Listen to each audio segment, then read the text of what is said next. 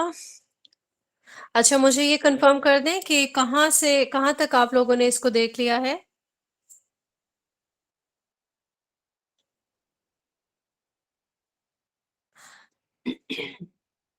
جی ہم اب دیکھ آپ رہے نے تھے وہ کہ اسٹارٹ رمضان کرنا میں تھا کہ کون جو کون سے کام وہ نہیں کام کرنے ہیں۔ ہیں۔ جی جی آپ نے جو رمضان میں کام اب جن نہیں کاموں سے کرنے ہم ہیں نے جن سے منع خصوصی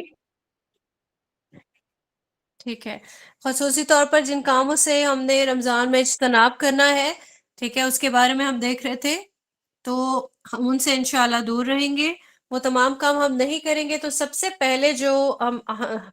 حدیث دیکھیں گے وہ ہے صحیح بخاری کی 1903، جس میں رسول اللہ صلی اللہ علیہ وآلہ وسلم نے جھوٹ بولنے سے منع فرمایا ہے۔ اب یہ جو حدیث کے الفاظ ہیں وہ یہ ہیں کہ کوئی شخص اگر جھوٹ بولنا اور اس پہ عمل کرنا نہیں چھوڑے تو اللہ تعالیٰ کو اس چیز کی ضرورت نہیں ہے کہ یہ شخص اپنا کھانا پینا چھوڑ دے، ٹھیک ہے۔ تو یہاں پہ اسے ثابت ہو بھی جھوٹ نہیں بولنا، لیکن روزے کی حالت میں اس کا خاص طور پر ہم نے خیال رکھنا ہے کہ ہمارے زبان سے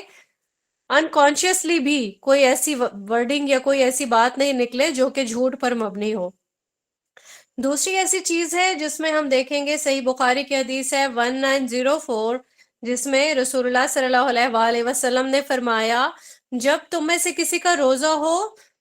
تو نہ دل لگی کی باتیں کرے نہ شور و غل کرے، ٹھیک ہے۔ تو یہاں پہ اور مزید فرمایا گیا کہ اگر کوئی اس سے گالی گلوچ کرے یا اس سے لڑے تو وہ کہہ دے کہ میں روزے دار ہوں۔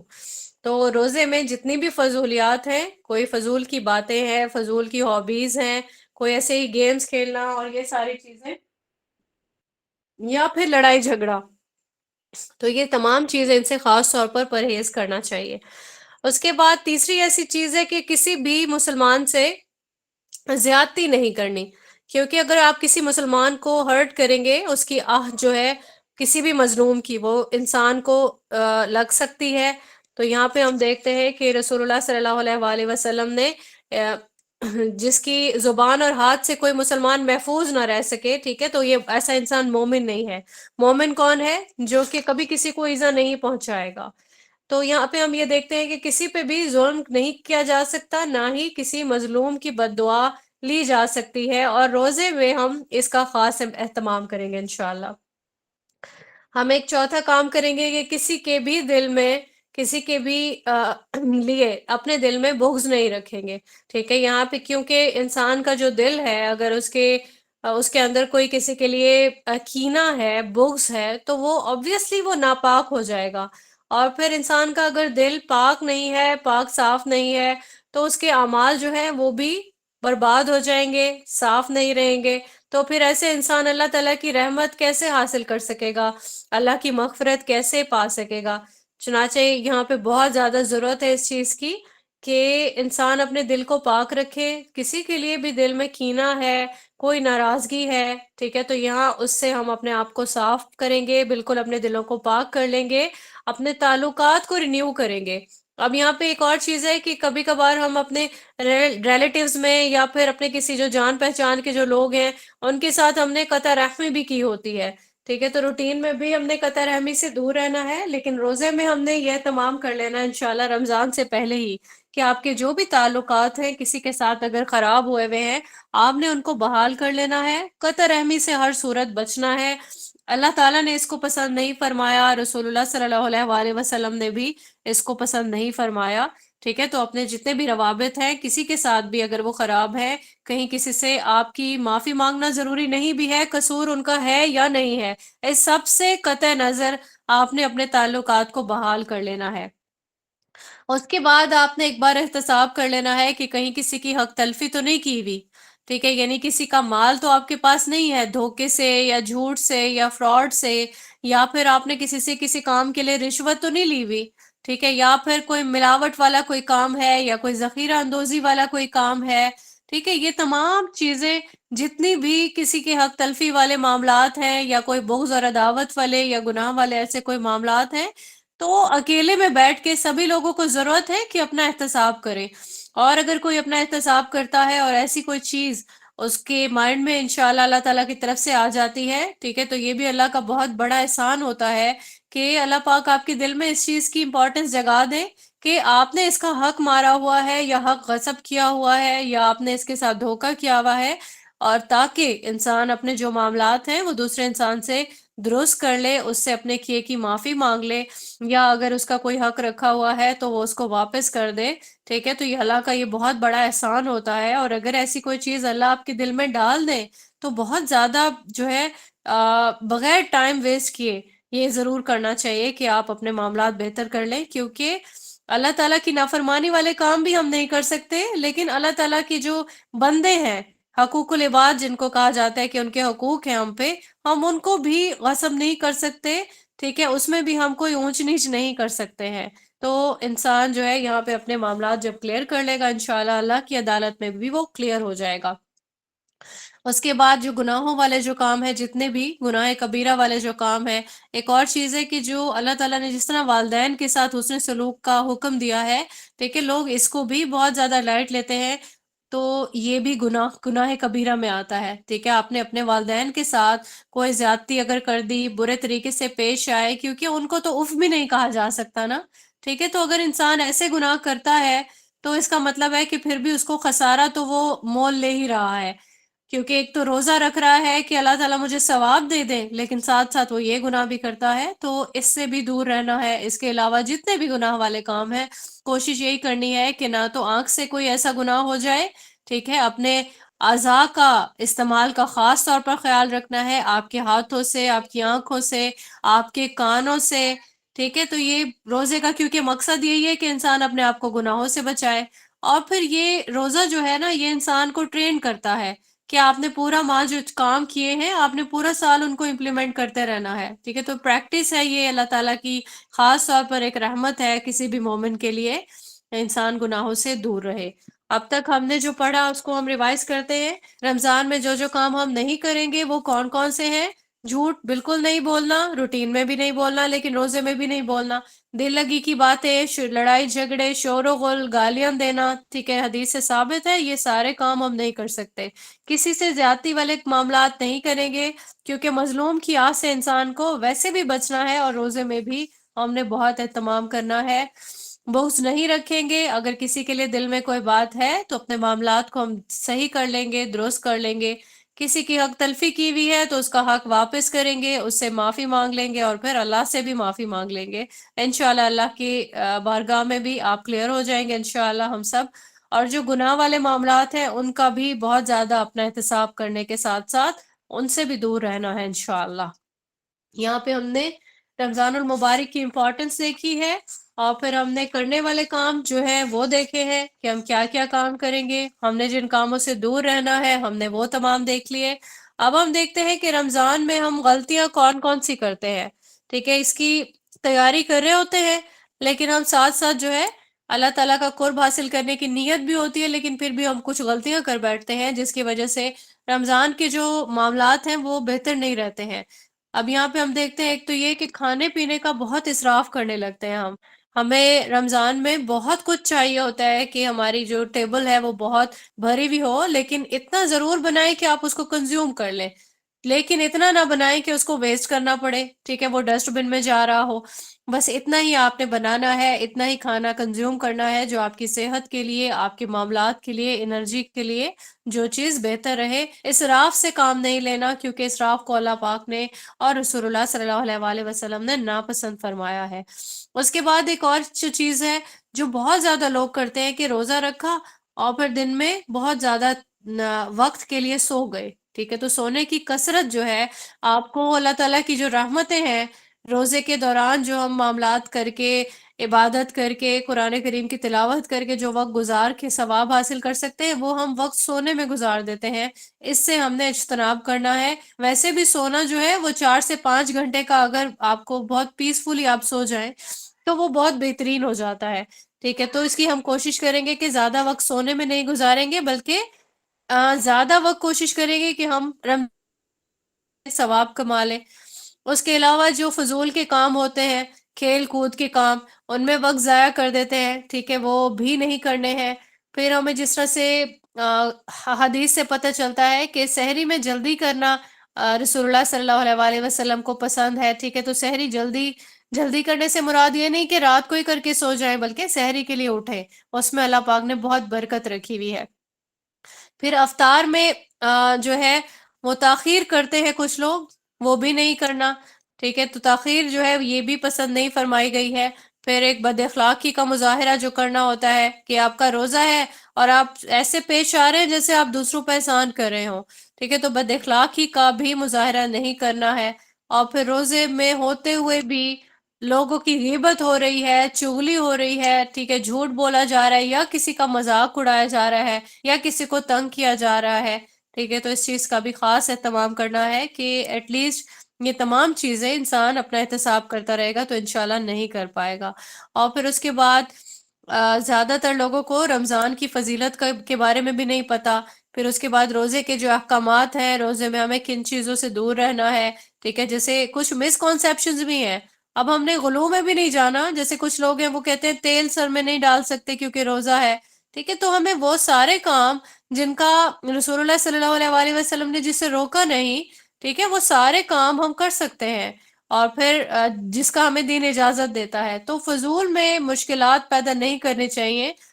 روزے میں کچھ کہتے ہیں کہ جی آپ نہائے نہیں، اور مطلب کچھ ایسی چیزیں ہیں جو کہ مسکنسیپشنز میں آتی ہیں. وہ تمام چیزیں ہم انشاءاللہ آج کے لیکچر میں کوشش کریں گے ان کو بھی دیکھیں. اس کے علاوہ جو روزے کی نیت ہے، ہم ویسے تو سال بھر پورے ایک ہی رمضان، ایک ماہ آئے گا پورے ایک سال میں، تو ہم پہلے ہی دن میں اپنی جو نیت ہے کہ ہم نے تمام روزے رکھنے ہیں انشاءاللہ، وہ نیت بھی کافی ہے. لیکن ہر رات کو بھی ہم نیت کر کے سوئیں گے کہ ہم نے انشاءاللہ صبح روزہ رکھنا ہے. پھر اس کے بعد ایک اور چیز ہے کہ نماز تراویح کو بھی ایسے ہی چھوڑ دیتے ہیں بغیر ریزن کے. ٹھیک ہے، تو اس کی بھی کوشش کرنی ہے کہ وہ ہم نہیں چھوڑیں، کیونکہ اس کی برکات بہت زیادہ ہیں، بہت فضائل ہیں. اور پھر اس کے بعد ایک اور چیز ہے کہ رمضان کا سٹارٹ تو ہم بہت ایکسائٹڈ ہوتے ہیں، بڑی محنت کر رہے ہوتے ہیں، لیکن آخری دنوں میں ہم جو کہ بہت زیادہ فضائل والی راتیں ہیں اس میں ہم سستی کا شکار ہو جاتے ہیں. تو ایک یہ چیز بھی ہے. اور پھر ایک بہت امپورٹنٹ یہ بھی ہے کہ عید آنے والی ہوتی ہے تو انسان رمضان میں اپنی شاپنگ میں مصروف ہو جاتا ہے. اس سے بھی کوشش کرے کہ اجتناب کریں. رمضان آنے سے پہلے ہی اپنی شاپنگ کمپلیٹ کر لیا کریں. ٹیلرز کے چکر جو ہے وہ بھی مکمل کر لیا کریں. بچوں کے کپڑے ہیں وہ بھی مکمل ہو جائیں. تو اس سے کیا ہوگا کہ رمضان میں یہ والی مصروفیت نہیں رہے گی. گروسری کی جو چیزیں ہیں آپ کے کچن میں جو کام آتی ہیں، کوشش کریں کہ 1 2 دن 3 دن پہلے، جس طرح ابھی بھی ہمارے پاس وقت ہے تو اس کی پہلے سے ہی ساری گروسری کر لیں. روٹین کی جو چیزیں ہیں جو کہ آپ سیو رکھ سکتے ہیں اپنے فریج میں اور اپنی کیبنٹس میں، وہ آپ کے پاس لازماً ہونی چاہیے تاکہ آپ پھر ان چیزوں کی الجھن میں نہیں رہیں. ٹھیک ہے، اور پھر ایک اور چیز ہے کہ رمضان آیا ہے تو کچھ لوگ بار بار یہ کہتے ہیں پتہ نہیں روزے کب ختم ہوں گے، تو اللہ تعالیٰ سے رحم مانگنا چاہیے۔ یہ ایک بہت بڑی غلطی ہے، یہ عجیب سی اجلت ہے انسان کی کہ ہر ایک چیز میں اجلت کا شکار رہتا ہے، روزوں کے آنے کی بھی جلدی، روزوں کے جانے کی جلدی، عید آنے کی جلدی، ٹھیک ہے۔ تو یہ ساری چیزیں جو ہے اس میں انسان کو یہی کوشش کرنی چاہیے کہ اللہ تعالیٰ کے جس حال میں اللہ پاک رکھے انسان اس حال میں خوش رہے، اور اللہ کی جو رحمت اور فضیلت والا جو خاص طور پر اللہ تعالیٰ نے چیزیں بتا دیں ان پر تو بہت زیادہ اہتمام کرنے کی ضرورت ہے۔ تو رمضان سے سبھی لوگ جو ہے وہ محبت رکھتے ہیں، اس مہینے سے ہمیں اس کے فضائل کا بھی علم ہے، تو روزے کی حقیقت کے بارے میں بھی انشاءاللہ ہم ابھی دیکھتے ہیں۔ تو رمضان کی جتنی بھی برکتیں ہیں ان کو میکسیمم طریقے سے سمیٹنے کا ہی اہتمام کرنا چاہیے، اور دعاؤں سے سٹارٹ کریں کہ اللہ تعالیٰ ہمیں بھی ان لوگوں میں شامل فرمائے جو کہ پوری طریقے سے برکتیں رمضان کی سمیٹ لیتے ہیں۔ آمین ثم آمین۔ اس کے بعد ہمارا اگلا ٹاپک سٹارٹ ہوتا ہے نماز تراویح، یعنی کہ جس کو ہم قیام اللیل بھی کہتے ہیں۔ اس کے بارے میں ہم دیکھیں گے سورہ فرقان کی آیت نمبر 64 میں، قیام اللیل یا تراویح اس سے مراد کیا ہے کہ راتوں کو انسان جاگے، اللہ تعالیٰ کی عبادت کرے، ٹھیک ہے، اور پھر اللہ تعالیٰ کا قرب حاصل کرے۔ تو اللہ رب العزت کے نے رحمان کے جو بندے ہیں ان کی خصوصیات بتائی ہیں، ان میں سے ایک خصوصیت اس سورہ کی 64 آیت میں یہی بتائی ہے کہ وہ راتوں کو قیام کرتے ہیں۔ تو راتوں کو قیام کرنے کا مراد کیا ہوتا ہے؟ انسان دن میں تو بہت ساری جگہوں پہ ذہن الجھا ہوا ہوتا ہے نا، یہ کام کرنا ہے، یہاں جانا ہے، کوئی آ گیا، بچہ رو رہا ہے، کھانا بنانا ہے، ٹھیک ہے۔ رات کا جو یہ ٹائم ہے اس میں زیادہ تر خاموشی اور سکون ہوتا ہے، تو بہت زیادہ موقع ہے انسان کے لیے کہ وہ اللہ تعالیٰ سے بات کر لے، اللہ تعالیٰ سے اپنے گناہوں کی معافی مانگ لے، ٹھیک ہے، اللہ تعالیٰ سے اپنے جتنے بھی معاملات ہیں وہ اللہ سے بیان کر لے، اور بہت اچھی شیئرنگ ہوتی ہے اللہ تعالیٰ سے جب کوئی انسان کرتا ہے تو وہ اس کا دل اتنا زیادہ ہلکا ہو جاتا ہے کہ کسی بھی انسان سے ایسی بات کرنے کے بعد سکون محسوس نہیں کیا جا سکتا۔ اور یہی وجہ ہے کہ رسول اللہ صلی اللہ علیہ وآلہ وسلم کی بھی یہی روٹین تھی، آپ صلی اللہ علیہ وآلہ وسلم خاص طور پر قیام اللیل کا اہتمام کیا کرتے تھے۔ بخاری کی حدیث 2009 سے ہمیں پتہ چلتا ہے قیام اللیل کی امپورٹنس، اور پھر رمضان کی راتوں میں بہتر رہ کے جو نماز تراویح پڑھتا ہے ایمان کے لیے اور اپنے ثواب کی نیت کے ساتھ، تو پھر اس کے انشاءاللہ گناہ بھی اللہ تعالیٰ معاف فرماتے ہیں۔ اب یہاں پہ ہم دیکھتے ہیں کہ رسول اللہ صلی اللہ علیہ وآلہ وسلم نے بھی قیام اللیل کا جو سلسلہ ہے اس کو جاری رکھا، پھر اس کے بعد جتنے بھی صحابہ ہیں انہوں نے بھی، پھر تابعین نے، پھر تبع تابعین نے، اور اب جتنے بھی اہل علم ہیں، جتنے بھی علماء ہیں، سبھی جتنے بھی لوگ ہیں وہ قیام اللیل کا خاص طور پر اہتمام کرتے ہیں۔ تو انشاءاللہ ہم بھی کریں گے، ہماری بھی یہی کوشش رہے گی۔ تو یہاں ہم دیکھتے ہیں کہ وقت ہوتا ہے قیام اللیل کا، تو حدیث میں جو ہمیں وقت ملتا ہے، بخاری کی ایک حدیث ہے 1145، اس میں اللہ تعالیٰ نے یہ جو تیسرا پہر ہے رات کا، ٹھیک ہے، یعنی کہ ہم سو کے جب فجر کی اذان ہونے سے پہلے جب ہم اٹھ جاتے ہیں، ٹھیک ہے، اس کو جس کو رات کا جو پہر ہے اس کو ہم ڈیوائیڈ کر لیں تو جو تیسرا پہر بنتا ہے اسی کو ہی بہت امپورٹنٹ فرمایا ہے۔ رسول اللہ صلی اللہ علیہ وآلہ وسلم کی حدیث سے ثابت ہے کہ اللہ پاک جو ہے وہ آسمان دنیا پر آتا ہے اس ٹائم میں جب رات کا آخری تہائی حصہ رہ جاتا ہے، اور پھر اللہ پکارتے ہیں کہ کوئی ہے جو مجھ سے دعا کرے، ٹھیک ہے، کہ میں اس کی دعا پوری کروں، والا ہے کہ میں اسے دوں، اور کوئی مجھ سے بخشش طلب کرنے والا ہے کہ میں اس کو بخش دوں۔ تو یہ جو حصہ ہے رات کا یہ خاص طور پر اہم ہے، اسی لیے کہ اس ٹائم انسان اٹھے، جاگے، اپنی نیند کو سیکریفائز کرے، ٹھیک ہے۔ نفس تو کہہ رہا ہوتا ہے نا تھوڑا اور ریسٹ کر لیں، تھوڑا اور سو جائیں، لیکن اللہ کی رضا کے لیے کوئی انسان اللہ کو امپورٹنس دے کے پرائرٹی انسان کی اللہ ہو جائے تو پھر اللہ بھی اس کو ضرور سنتے ہیں، انسان کو بخش دیتے ہیں۔ پھر اس کے بعد ہم دیکھتے ہیں کہ ویسے تو بیسیکلی جو وقت ہے وہ عشاء کے بعد سے شروع ہو جاتا ہے نماز تراویح کا، اور یہ طلوع فجر تک جاری رہتا ہے۔ ابو داؤد کی 1336 میں یہ چیز فرمائی گئی ہے سیدہ عائشہ سے، عائشہ سے مروی ہے کہ رسول اللہ صلی اللہ علیہ وسلم فارغ ہونے کے بعد طلوع فجر کے درمیان میں 11 رکعتیں پڑھتے تھے۔ مطلب یہ ٹائم یہاں پہ ڈیفائن نہیں کیا گیا، آپ صلی اللہ علیہ وآلہ وسلم اس حصے میں رات کے جو عشاء کے بعد سے لے کر طلوع فجر تک کا جو ٹائم تھا تو کسی بھی ٹائم یہ 11 رکعتیں ادا کیا کرتے تھے۔ اب یہ جو 11 رکعتیں ہیں اس میں وتر بھی شامل ہے، اب یہاں پہ ہم یہ دیکھتے ہیں کہ اگر کوئی جاگنے کا اس کو خوف ہو کہ میں نہیں جاگ سکوں گا، ٹھیک ہے، تو پھر وہ کیا کرے، وہ عشاء کے بعد ہی وطر پڑھ سکتا ہے، یعنی اپنی جو نماز تراویح کا جو ٹائم ہے وہ عشاء کے بعد بھی وہ کر سکتا ہے، اگر اس کو اس چیز کا خدشہ ہے کہ اس کی آنکھ نہیں کھلے گی۔ یہ چیز ہمیں صحیح مسلم کی 1766 حدیث سے پتہ چلتی ہے۔ اس کے بعد ہم نے ابھی دیکھا کہ جو تعداد ہے نماز تراویح کی وہ بھی بتا دی گئی ہے، ابو داؤد کی ہم نے 1336 میں بھی دیکھا، ٹھیک ہے، اس کے علاوہ اور بھی بہت ہیں، بخاری کی 1147 ہے، صحیح مسلم کی 1723 ہے، اس کو آپ خود بھی دیکھ سکتے ہیں۔ رسول اللہ صلی اللہ علیہ وآلہ وسلم رمضان میں بھی اور رمضان کے علاوہ بھی 11 رکعتوں سے زیادہ نہیں پڑھا کرتے تھے، ٹھیک ہے، تو تعداد کتنی ہو گئی؟ 11 رکعتیں، جس میں وطر شامل ہے۔ تو یہاں پہ ہمیں کچھ ایسی روایات ملتی ہے کہ لوگ کہتے ہیں 20 رکعتیں پڑھنی ہے۔ اب جو روایات ہیں اس کے بارے میں اگر ہم سرچ کریں تو ایسی روایات ضعیف ہیں، تو ہم یہ دیکھتے ہیں کہ جب بھی ہم نے حجت لینی ہوتی ہے تو ہم آتھینٹک یا صحیح سٹیٹس کے ساتھ جو روایات ہوتی ہیں حدیث کی، ہم اس سے حجت لیتے ہیں، تو 11 رکعتیں جو ہیں وہ ثابت ہیں۔ اس کے بعد ہم دیکھتے ہیں کہ خواتین کے بارے میں دیکھیں گے انشاءاللہ کہ کیا عورتیں بھی باجماعت تراویح کے لیے شرکت کر سکتی ہیں۔ اب ہم یہ جانتے ہیں کہ پہلے ہم نے جب یہ پڑھے تھے سبجیکٹس تو اس میں دیکھا تھا کہ جو خواتین ہیں ان کی گھر کے اندر کی نماز افضل ہے، ٹھیک ہے، تو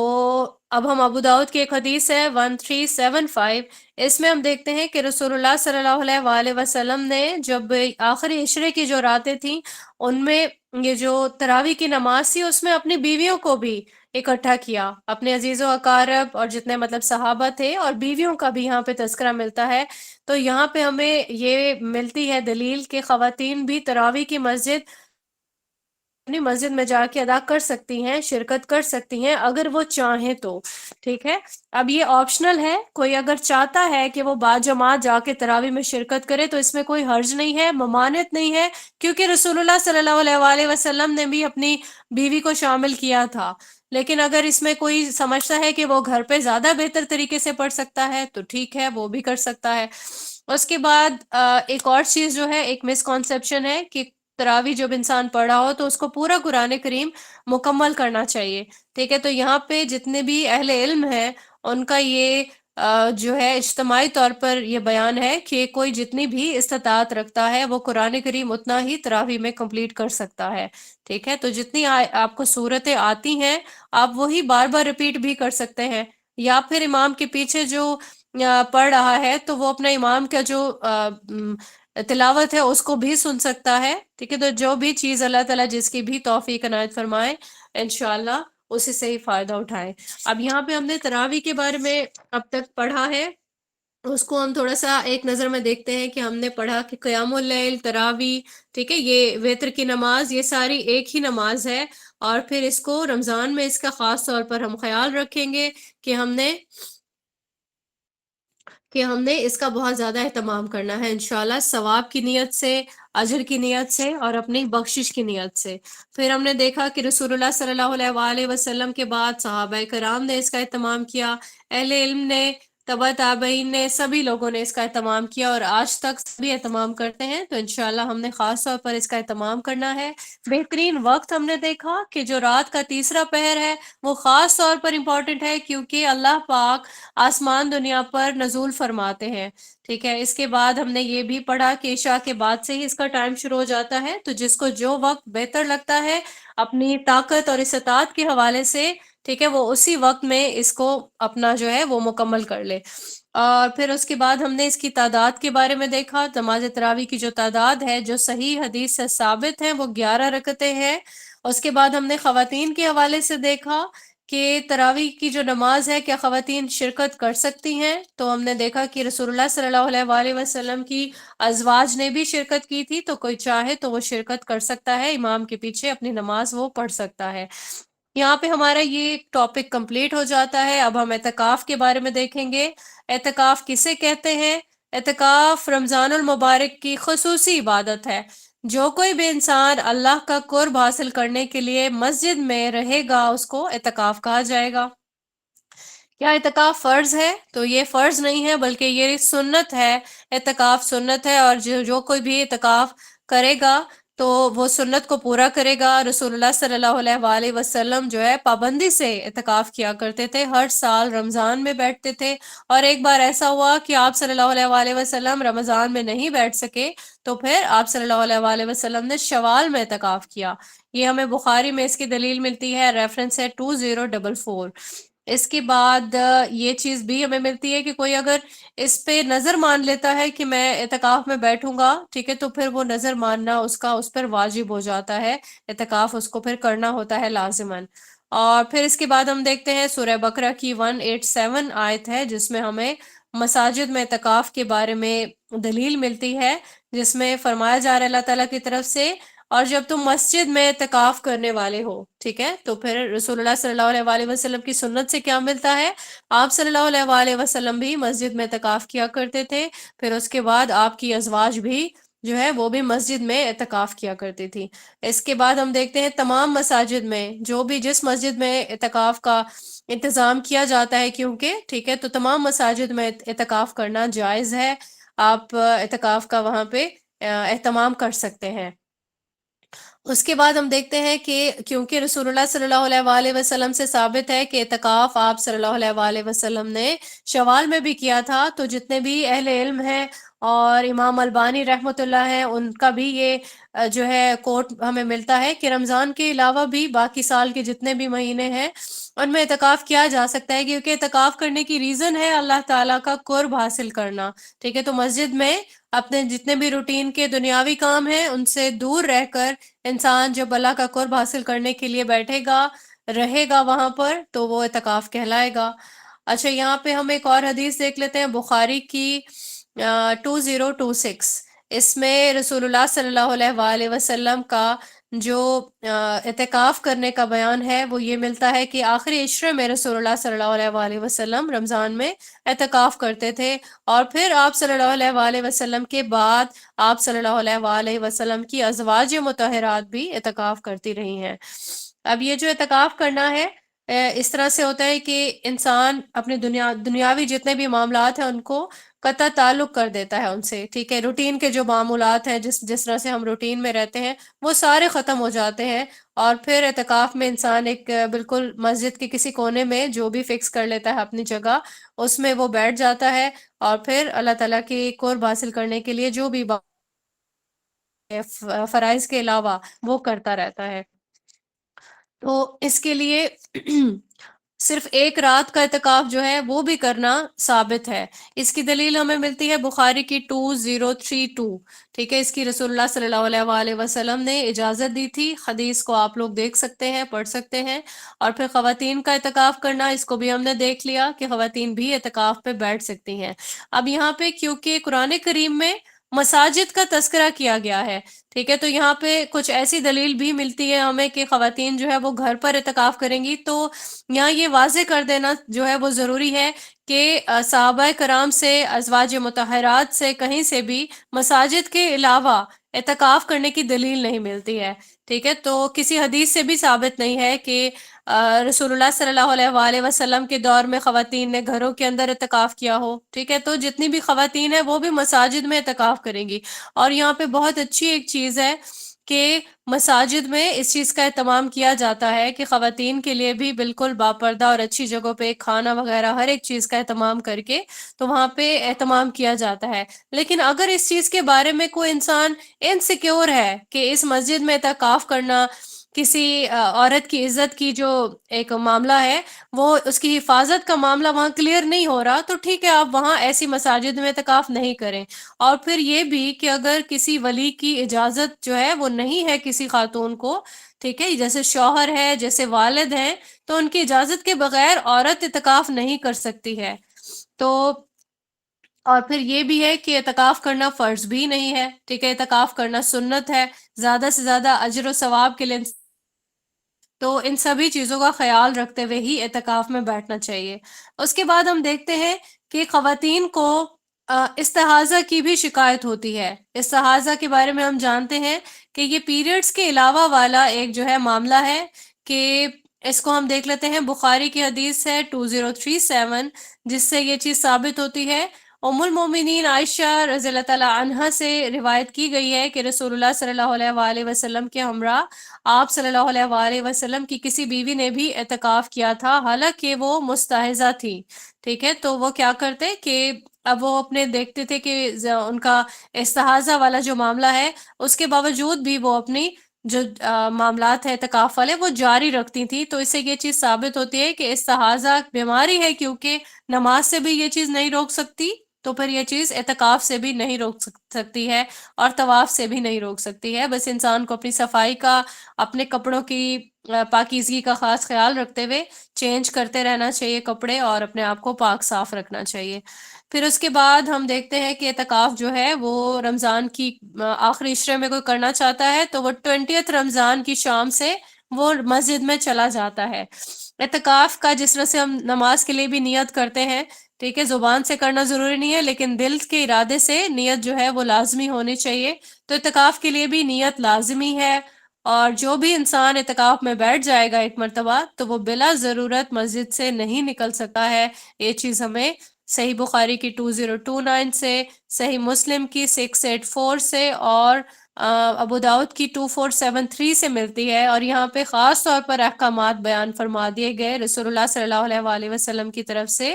کہ جو کوئی بھی اعتکاف میں بیٹھے گا وہ بیمار کی عیادت کے لیے نہیں جا سکتا۔ اگر راستے سے کوئی گزر رہا ہے اور پھر بیمار بھی گزر رہا ہے تو راستے سے اس کا حال چال پوچھا جا سکتا ہے، لیکن باقاعدہ جس طرح سے عیادت کے لیے انسان حاضر ہوتا ہے ویسے نہیں جا سکتا ہے۔ اعتکاف کرنے والا جنازے میں شرکت نہیں کر سکتا ہے، احادیث آپ کے ساتھ شیئر ہوئی ہیں، اس میں ہمیں یہ دلیل ملتی ہے۔ اس کے بعد ہم دیکھتے ہیں کہ اعتکاف کے دوران ہم کون کون سے کام کر سکتے ہیں۔ ہم نوافل پڑھ سکتے ہیں، اللہ کا زیادہ سے زیادہ ذکر کر سکتے ہیں، قرآن کریم کی جتنی چاہیں تلاوت کر سکتے ہیں، ہم اللہ سے توبہ طلب کر سکتے ہیں، گناہوں کی معافی مانگ سکتے ہیں، اپنے لیے کثرت سے دعائیں کر سکتے ہیں، اور مسجد میں غور و فکر بھی کر سکتے ہیں ہم قرآن کریم میں۔ یہ چیزیں ساری جو فرض نمازیں ہیں اور اس کے علاوہ ہے، اور روزے ان کے علاوہ ہیں، ایڈیشنل یہ ساری چیزیں ہیں، مطلب ہر طرح سے اللہ تعالیٰ سے اپنا جو ہے وہ قرب حاصل کرنے کی کوشش کر سکتے ہیں، اللہ کو راضی کرنے کی کوشش کر سکتے ہیں، اللہ سے دعائیں مانگ سکتے ہیں، اور یہ تمام چیزیں ان سے تمام جو فضول کام ہیں ان سے دور رہنے میں ہی ہم یہ تمام چیزیں کر سکتے ہیں انشاءاللہ۔ اب جو دوسرے کچھ کام ہیں جن کے لیے حدیث ہے ہمارے پاس کہ رسول اللہ صلی اللہ علیہ وآلہ وسلم اعتکاف کی حالت میں ہوتے جب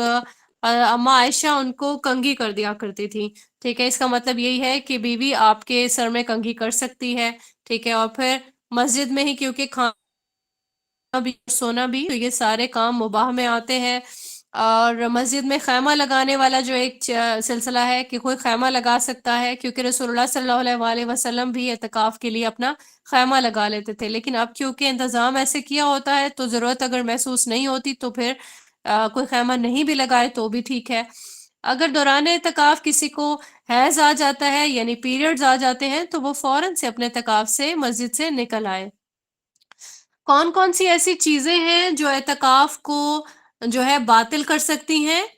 وہ ہم دیکھیں گے۔ مرتد ہو جانا، یعنی کہ کوئی جو ہے وہ اللہ کی توحید سے پھر جاتا ہے، ٹھیک ہے، اس کو مرتد ہونا کہتے ہیں، تو کوئی اگر مرتد ہو جاتا ہے اس کا اعتکاف باطل ہو جائے گا۔ کوئی اگر کبیرہ گناہوں کا ارتکاب کر لیتا ہے، ٹھیک ہے، یا پھر اپنی بیوی سے مباشرت کر لیتا ہے، یا پھر وہ بلا ضرورت مسجد سے باہر نکلتا ہے، یہ تمام افعال ایسے ہیں کہ جو اعتکاف کو باطل کر دیں گے۔ تو ان تمام چیزوں سے ہم نے دور رہنا ہے انشاءاللہ، جو کوئی بھی ہم میں سے اعتکاف کرے گا۔ ہم نے اعتکاف کا ٹاپک کمپلیٹ کر لیا، ہم نے اعتکاف کی ڈیفینیشن دیکھی ہے، اعتکاف سنت ہے، رسول اللہ صلی اللہ علیہ وآلہ وسلم سے یہ چیز ثابت ہے۔ اعتکاف صرف مساجد میں کیا جا سکتا ہے، رمضان کی آخری عشرے میں افضل ہے، لیکن سال میں کبھی کوئی اور دنوں میں کرنا چاہے تو وہ کر سکتا ہے۔ اس کے بعد ہم نے رسول اللہ صلی اللہ علیہ وآلہ وسلم کے دوران اعتکاف معاملات دیکھے ہیں۔ اس کے بعد ہم نے دیکھا کہ کون کون سے کام اعتکاف میں نہیں کیے جا سکتے۔ استحاضہ والی خاتون اعتکاف میں بیٹھ سکتی ہے، اور اگر کسی کو دوران اعتکاف حیض آ جاتا ہے تو وہ فوراً سے مسجد سے نکل آئے گی، اعتکاف میں بیٹھ کر کرنے والے کام بھی ہم نے دیکھ لیے، الحمدللہ یہ ٹاپک بھی ہمارا کمپلیٹ ہوا۔ اب ہم دیکھتے ہیں لیلۃ القدر کے بارے میں۔ ہم نے دیکھا سورہ قدر کو آیت نمبر 3 سے لے کے 5 تک کی آیات آپ کے ساتھ شیئر ہوئی تھی کہ لیلۃ القدر 1000 مہینوں سے بہتر ہے کہ جس میں فرشتے اپنے رب کے حکم سے اترتے ہیں۔ اب یہ جو روح کا ورڈ ہے حضرت جبرائیل علیہ السلام کے لیے آیا ہے، ٹھیک ہے۔ اب فرشتے جو ہے یہ برکتوں کے ساتھ، رحمتوں کے ساتھ اترتے ہیں اللہ کے حکم سے۔ اور ہم نے یہ بھی دیکھا کہ فرشتوں کی تعداد کنکریوں سے بھی زیادہ ہوتی ہے اس رات میں۔ اور پھر ہم نے یہ بھی دیکھا کہ قرآن کریم کو اللہ پاک نے لیلۃ القدر میں ہی نازل فرمایا تھا، تو یہاں پہ ہمیں لیلۃ القدر کی خاص طور پر جو برکات ہیں وہ معلوم ہو گئی ہیں۔ اور پھر جو آخری عشرے میں تاک راتوں میں ڈھونڈنے کا جو عمل ہے، اس کا بھی بہت زیادہ اہتمام کرنا چاہیے انسان کو۔ بخاری کی 2017 میں ہم نے دیکھا کہ رسول اللہ صلی اللہ علیہ وآلہ وسلم نے فرمایا کہ اس کو آخری عشرے کی تاک راتوں میں ڈھونڈو۔ اب یہاں پہ کسی ٹائم پہ جو ہے صحابہ جو ہے وہ رسول اللہ صلی اللہ علیہ وآلہ وسلم سے کیونکہ پوچھتے رہتے تھے کہ شب قدر کی رات کے بارے میں بتائیں کہ کون سی رات ہوگی، ٹھیک ہے۔ تو یہاں بخاری میں ہمیں ایک دلیل ملتی ہے 2023 کہ رسول اللہ صلی اللہ علیہ وآلہ وسلم شب قدر میں بتانا چاہتے تھے، لیکن کسی جھگڑے کی وجہ سے جو ہے اللہ پاک نے اس کا علم اٹھایا اور پھر یہی چیز بہتر رکھی انسان کے حق کے لیے کہ وہ آخری عشرے میں ان راتوں کو تلاش کرے۔ اب آخری عشرے میں کون کون سی راتیں ہو سکتی ہیں؟ 21ویں ہو سکتی ہے، 23ویں ہو سکتی ہے، 25ویں، 27ویں، 29ویں، ٹھیک ہے۔ تو یہ راتیں اس حوالے سے بہت زیادہ اہمیت کی حامل ہے، بہت فضیلت کی حامل ہے۔ تو ایک اور چیز ہے جو کہ صحیح مسلم کی 2779 میں ملتی ہے کہ لیلۃ القدر کی کچھ نشانیاں بھی بتا دی گئی، یعنی علامات جسے کہتے ہیں۔ اس میں چاند کے بارے میں تذکرہ کیا گیا ہے کہ چاند ایک تشت کے ایک ٹکڑے کی طرح سے طلوع ہوتا ہے، ٹھیک ہے۔ تو یہ بھی ایک نشانی ہے، اور اللہ تعالیٰ کا قرب پانے والے اس کو جو ہے پا لیتے ہوں گے، اس کے بارے میں جان لیتے ہوں گے۔ تو روایات اس طرح سے ملتی ہیں کہ جس طرح لیلۃ القدر جو ہے وہ ایک معتدل سی رات ہوتی ہے جس میں نہ گرمی لگتی ہے نہ ہی سردی لگتی ہے، اور سورج کی جو سرخی ہے وہ بھی مدھم ہوتی ہے۔ واللہ عالم، بہرحال ہم پھر بھی کوشش یہی کرتے رہیں گے کہ تمام راتوں میں ہم محنت کریں گے انشاءاللہ، تاکہ ہم اس رات کو پائیں اور اس کی فضائل سے، اس کی رحمتوں سے ہم بھی مستفید ہو سکیں اور اللہ تعالیٰ کا قرب پا سکیں۔ اللہ تعالیٰ ہم سب کی بخشش فرمائیں، ہم سب کے جو عذاب والے کام ہیں ان سے ہمیں دور رکھیں۔ اللہ تعالیٰ ہمیں جنت والے راستے کی طرف چلنے کی توفیق عنایت فرمائیں، آمین ثم آمین۔ تو یہاں پہ ہم نے اپنا لیلۃ القدر کا جو ٹاپک ہے وہ بھی کمپلیٹ کر لیا ہے۔ ہم روزے کے بارے میں دیکھتے ہیں کہ روزے میں کچھ احکامات ہیں جس کا ہمیں خاص طور پر خیال رکھنا ہے، انشاءاللہ ان کو ہم گو تھرو کریں گے۔ ہم سب سے پہلے تو یہ دیکھتے ہیں کہ روزہ کیا ہے۔ اب مخصوص دنوں میں مخصوص شرائط کے ساتھ مخصوص چیزوں سے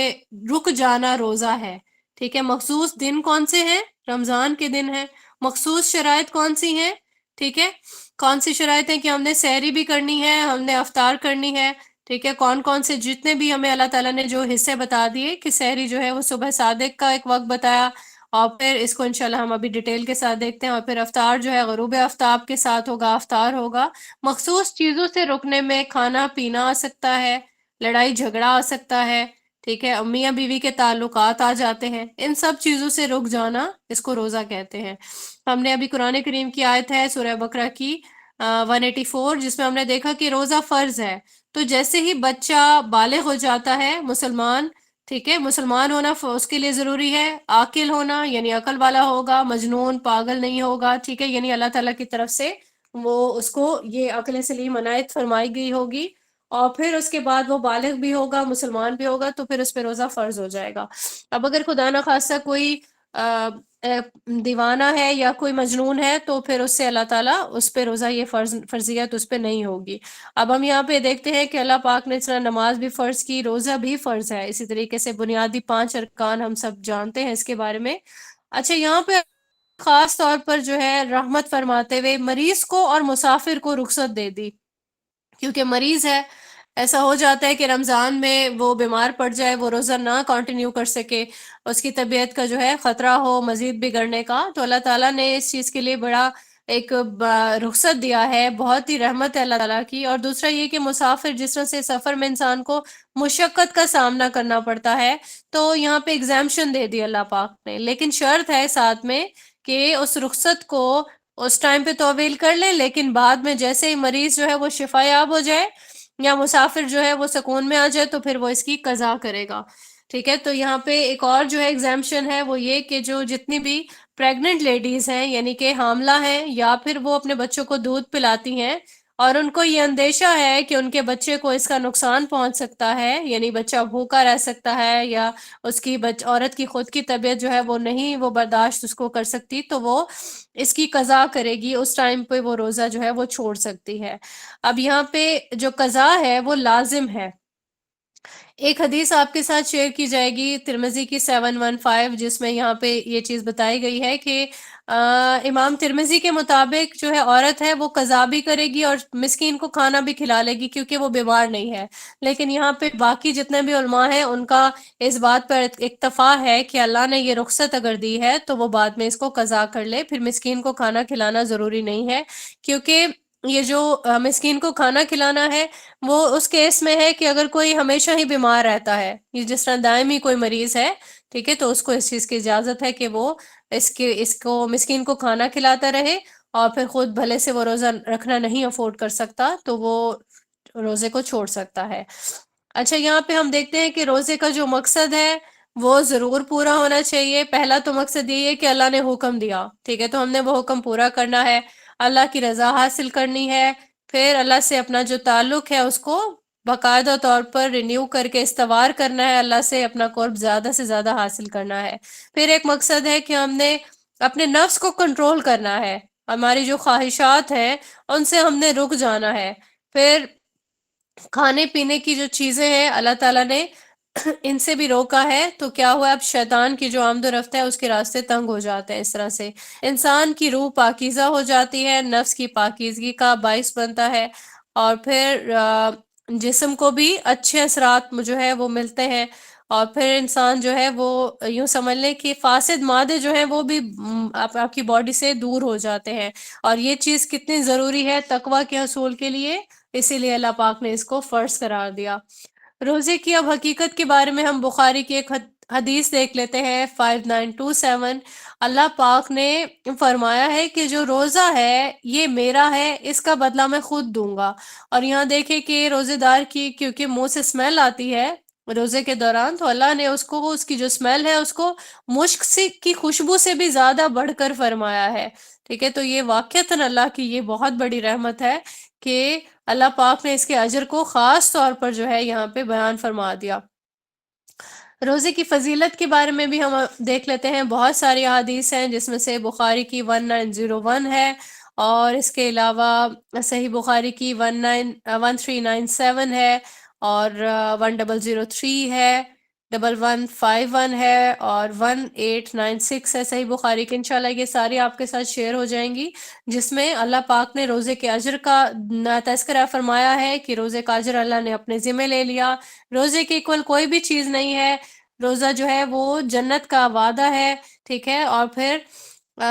شہداء کے ساتھ ہوگا انسان جو بھی روزے رکھے گا، روزے دار کی ہر عمل کو اللہ پاک 700 گنا تک بڑھا دیں گے۔ پھر جنت کا ایک دروازہ ہے جس کو ریان کا نام دیا جاتا ہے، ٹھیک ہے، خاص طور پر روزے داروں کے لیے کھولا جاتا ہے، اور پھر دوزخ کی آگ سے انسان کو دور کر دیتا ہے کہ کوئی اگر ایک دن کا روزہ رکھتا ہے، ٹھیک ہے، جہاد کرتے ہوئے، اور پھر وہ 70 سال کی تک جو ہے وہ دوزخ کی آگ سے دور ہو جائے گا۔ روزہ جو ہے یہ قیامت کے دن سفارش کرے گا اللہ تعالیٰ کی بارگاہ میں، گناہوں سے بچنے کے لیے یہ ڈھال ہے، اور ابھی ہم نے دیکھا کہ اللہ نے اس کو مشک کی خوشبو سے بھی زیادہ پاکیزہ فرمایا، یعنی جو کستوری کی جو خوشبو ہے اس سے بھی زیادہ یہ پاکیزہ ہے۔ روزے کے دوران اللہ تعالیٰ انسان کی دعا بھی بہت زیادہ قبول فرماتے ہیں۔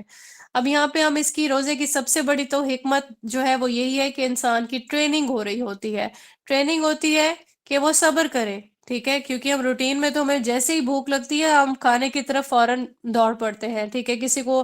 کوئی کسی بھی چیز کی ارج ہے، پانی کی پیاس ہے، چائے کی، کسی بھی چیز کی، تو ہم رکتے نہیں ہیں، فوراً ہی اپنی وہ خواہش ہے وہ اس کو پورا کر لیتے ہیں۔ لیکن دیکھیں روزے میں ہمیں صبر کرنے کی جو امپورٹنس ہے وہ پتہ چلتی ہے۔ اب جب ہم صبر کرتے ہیں، ہمیں وہ چیز نہیں مل رہی جو ہم چاہ رہے ہیں، بھوک ہے نہیں، اللہ تعالیٰ کا حکم ہے، ہم نے رک جانا ہے، تو نیچرلی ہمارے اندر ایک جذبہ پیدا ہوتا ہے، ٹھیک ہے، کہ دوسرے جو مسلمان ہیں جو بھوکے رہتے ہیں یا وہ افورڈ نہیں، دل میں ہمدردی والے اور رحمت والے جذبات پیدا ہو جاتے ہیں، ٹھیک ہے، ہم اپنے دل میں ان کے لیے محبت فیل کرتے ہیں، اور یہی چیز مومنوں میں اتحاد کا جو ہے باعث بنتی ہے۔ تو روزہ بہت پیاری ٹریننگ ہے اللہ تعالیٰ کی طرف سے۔ پھر انسان کی اخلاقی تربیت بھی ہو رہی ہوتی ہے، کیسے؟ کیونکہ روزے میں انسان باقی تمام جو فضول چیزیں ہیں نا ان سے دور رہ رہا ہوتا ہے، گالی گلوچ سے، لڑائی جھگڑے سے، تو اگر ہم جھوٹ بھی نہیں بول رہے، بہت ساری ایسی چیزیں ہم کر رہے ہوتے ہیں، تو یہ ہماری ٹریننگ ہو گئی، پورا مہینہ ہم نے ان چیزوں سے چھٹکارا حاصل کیا، ہم گناہوں سے دور رہے، تو باقی پورا سال بھی ہم یہ سب کچھ کر سکتے ہیں۔ تو یہ ایک بہت پیارا ایک سلسلہ ہے اللہ تعالیٰ کی طرف سے، انسان کے اندر شکر گزاری والے جذبات پیدا ہو جاتے ہیں۔ یہاں پہ ہم نے ابھی دیکھا تھا، ابو داؤد کی حدیث دیکھی 4401، روزے کی شرائط کے حوالے سے، ایک تو اس انسان کا مسلمان ہونا ضروری ہے، وہ عاقل ہو، وہ بالغ ہو، اور عورت کے لیے ایڈیشنل ہے کہ وہ حیض کیونکہ روزہ اور نماز جو ہے اس میں حیض و نفاس سے پاک ہونا عورت کے لیے بہت ضروری ہے، بخاری کی 1951 ہے حدیث، یہ چیز وہاں سے ہمیں ملتی ہے۔ پھر ہم نے روزے کے ارکان دیکھنے ہیں، جس پہ نیت آتی ہے، اور اس کے بعد کھانے پینے سے مجامعت سے دور رہنا آتا ہے، اور پھر اس کے بعد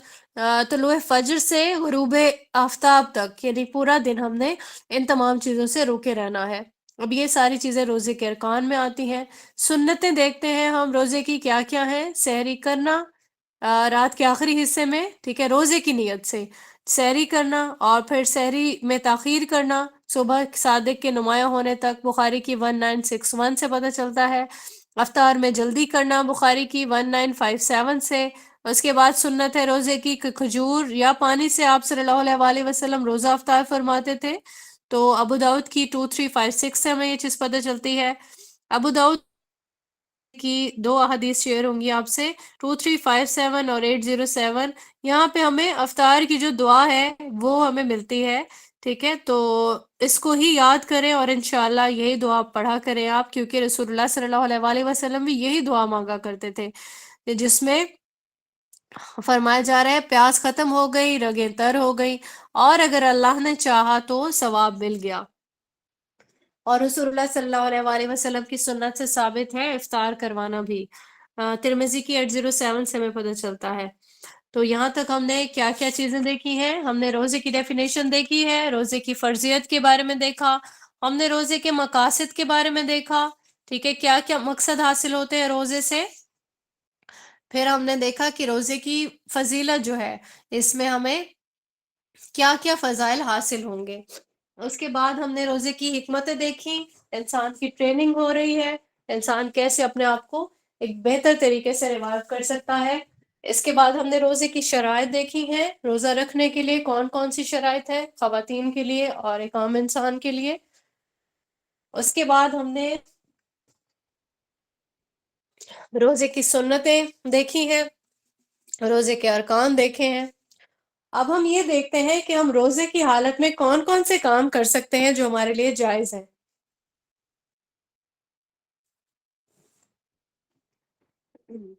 یہاں پہ ہم بخاری کی حدیث ہے 1931، اسے دیکھتے ہیں کہ حالت جنابت میں کوئی اگر روزہ رکھ لیتا ہے اور بعد میں غسل کر لیتا ہے، ٹھیک ہے، تو یہ کام جائز ہے، اسے کیا جا سکتا ہے۔ لیکن کوئی اگر اٹھا اور اس نے سحری کی، اس کے پاس ابھی غسل کا ٹائم نہیں ہے، وہ سحری کر لے، ٹھیک ہے، روزہ رکھ لے، نیت کر لے، اور اس کے بعد اپنا غسل کر کے نماز پڑھ لے۔ ایسا نہیں کر سکتے کہ فجر بھی چھوڑ دیں آپ، ٹھیک ہے، یہ چیز جو ہے کچھ لوگوں نے اس کی ریلیکسیشن کو بہت زیادہ لے لیا ہے، نمازیں فرض ہیں جس طرح روزہ فرض ہے، تو یہ ہمیں بخاری کی 1931 سے پتہ چلتا ہے۔ اس کے بعد ایک اور چیز ہے، ابو داؤد کی حدیث ہے 2366، اس میں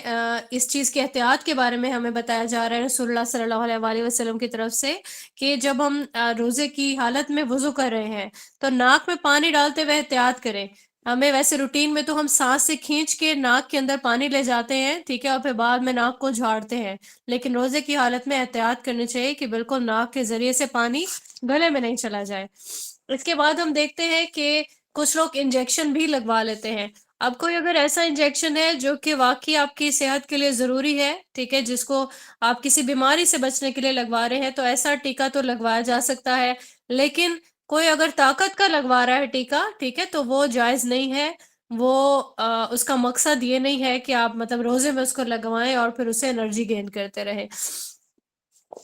اس کے بعد آتا ہے کہ جس طرح سے یہ روٹین کے کام ہے، تیل لگا سکتے ہیں، کنگھی کر سکتے ہیں، اگر آپ کو گرمی لگ رہی ہے آپ غسل کر سکتے ہیں، ٹھیک ہے۔ ابو داؤد کی 2365 حدیث سے یہ چیز پتہ چلتی ہے۔ اگر ناک آپ کا کوئی بیماری ہے اور دوا ڈالنا چاہتے ہیں تو احتیاط ضروری ہے کہ وہ گلے کے اندر نہیں چلا جائے، ٹھیک ہے۔ تو یہ دوائی اتنی ہی حد تک ڈالی جا سکتی ہے کہ جتنی ضروری ہے۔ اور پھر اگر جس طرح سے خواتین گھر میں کوکنگ کر رہی ہیں، ان کو یہ خطرہ ہے کہ اس کا ذائقہ خراب نہیں ہو جائے، چکھنا چاہتی ہیں، ٹھیک ہے، تو اس کو چکھا جا سکتا ہے، لیکن یہ شرط ہے کہ اس کو کھایا نہیں جائے، حلق کے اندر نہیں جائے۔ آپ کی زبان اس کو صرف ٹیسٹ کر سکتی ہے، اس کے بعد آپ اس کو تھوک دیں۔ پھر اس کے بعد ایک اور چیز ہے، نکسیر کسی کو آ جاتی ہے، ٹھیک ہے، کیونکہ نکسیر آنے پہ کسی کا اختیار نہیں ہے، تو اس لیے روزے کو کوئی فرق نہیں پہنچے گا۔ نکسیر کسی کو آ جاتی ہے تو وہ روزے کو کنٹینیو رکھے گا۔ اس کے بعد آ جاتا ہے بخاری کی ایک حدیث ہے 1938، جس میں رسول اللہ صلی اللہ علیہ وآلہ وسلم سے ایک چیز ثابت ہے کہ آپ نے حجامہ کروایا تھا، ٹھیک ہے۔ پھر اس کے علاوہ جو ہے ہم نے ابھی جا سکتی ہے، تو آنکھ میں بھی اسی حوالے سے کوئی آنکھ کو تکلیف ہے تو پہلے تو کوشش یہی کرنی چاہیے کہ سحر اور افطار میں ہم آنکھ میں ہی دوائی ڈال لیں اپنا، یا کان میں، ٹھیک ہے۔ تو اگر پھر بھی ضروری ہے تو آپ ایسی ہی خیال سے ڈالیں کہ یہ چیز حلق میں نہیں جائے۔ بیوی کو جو بوسہ دینا ہے، ٹھیک ہے، اگر انسان کی شہوت کو خطرہ نہیں ہے تو وہ جو ہے وہ بوسہ بھی دے سکتا ہے، کیونکہ یہ چیز ہمیں بخاری کی 1928 حدیث سے ملتی ہے۔ پھر اس کے علاوہ باقی جتنی بھی چیزیں ہیں، سوپ سے آپ منہ دھو رہے ہیں، کوئی اگر ہلکا سا اپنے شوہر کے لیے زینت اختیار کر رہا ہے، میک اپ وغیرہ، ٹھیک ہے، تو یہ چیز استعمال کی جا سکتی ہے، لیکن احتیاط ضروری ہے۔ اور پھر خوشبو لگائی جا سکتی ہے، ٹھیک ہے، اور پھر جو ہے تھوک نکلی جا سکتی ہے۔ کوئی بلا اختیار کوئی چیز اگر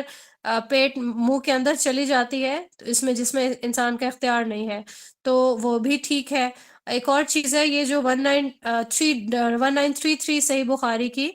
کہ اگر کوئی بھولے سے کھا لیتا ہے، ٹھیک ہے، جان بوجھ کر تو نہیں کھا سکتا، کوئی اگر بھول گیا اور اس نے کچھ کھا لیا، ٹھیک ہے، تو جو اس کے پاس بیٹھا ہے وہ اس کو اس چیز کو یاد دلا دے کہ آپ روزے سے ہیں، اور لیکن اگر اس نے کھا لیا اس کے روزے کو کوئی فرق نہیں پڑے گا، کیونکہ وہ اس نے جان بوجھ کر ایسا نہیں کیا۔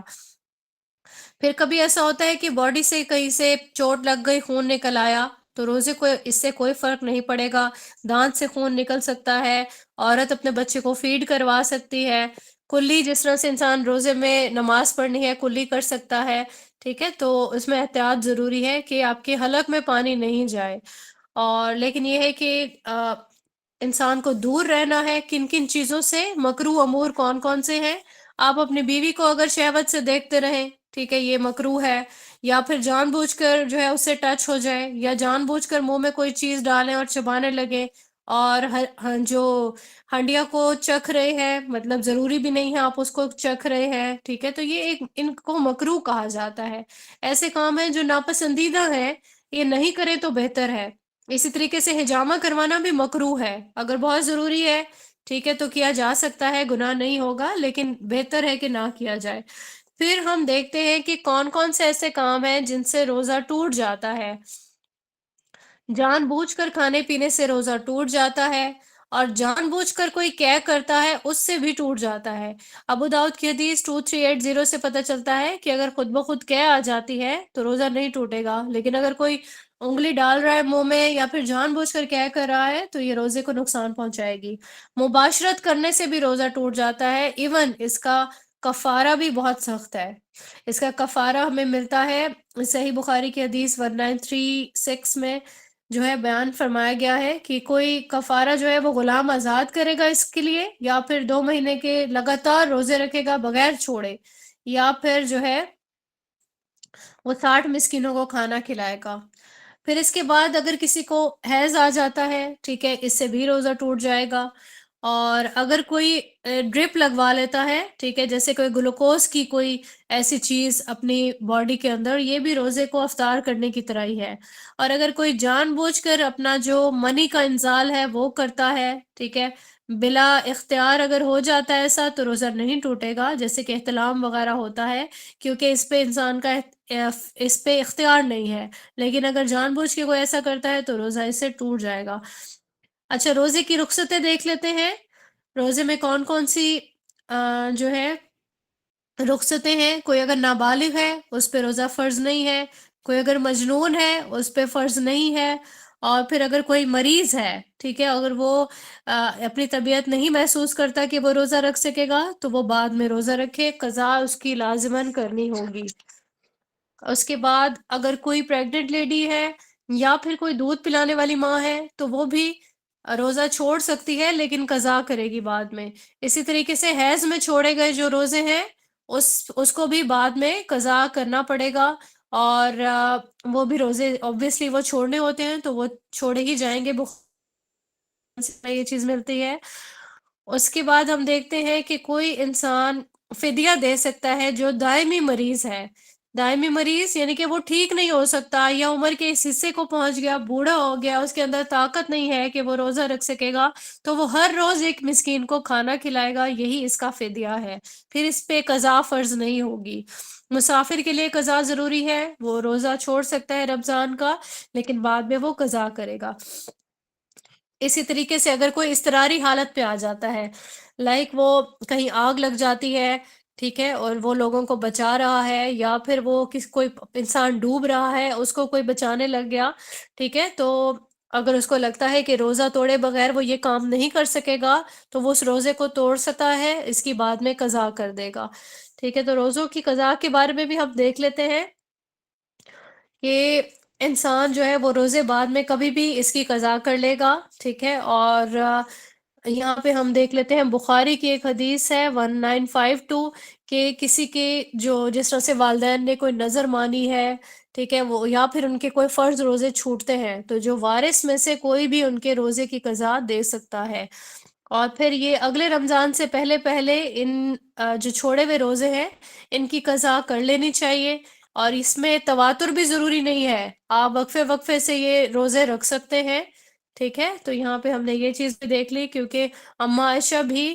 جو جتنے ان کے روزے چھوٹ جاتے تھے تو وہ اگلے شعبان میں، یعنی کہ رمضان سے آنے سے پہلے شعبان کے جو روزے ہوتے تھے اس میں رسول اللہ صلی اللہ علیہ وسلم بھی روزے رکھ رہے ہوتے تھے، تو وہ بھی اپنے روزے مکمل کر لیتی تھی جو بھی ان کے چھوڑے ہوئے روزے ہوتے تھے۔ تو یہاں پہ ہم دیکھتے ہیں کہ ہم نے روزوں کے حوالے سے احکامات کو دیکھ لیا کہ کون روزے ہم کس طریقے سے روزے کا پروٹوکول پوری طریقے سے برقرار رکھ سکتے ہیں، ٹھیک ہے۔ روزہ ہمارے لیے فرض ہے، روزے کے مقاصد کو دیکھا، فضائل دیکھا، روزے کی حقیقت دیکھی ہے ہم نے، روزے کی حکمتیں دیکھی ہیں، ہم کیا کیا ہماری ٹریننگ ہوتی ہے، ہم کیسے گروم ہو سکتے ہیں، پھر ہم نے روزے کی شرائط دیکھی۔ روزے کی شرائط کے لیے اسلام، عقل ہونا، بالغ ہونا، اور عورت کے لیے حیض و نفاس سے پاک ہونا ثابت ہے۔ روزے کے ارکان کے بارے میں دیکھا، روزے کی سنتیں، رسول اللہ صلی اللہ علیہ وسلم کے جو طریقہ کار تھا وہ دیکھا ہم نے۔ روزے کی حالت میں ہے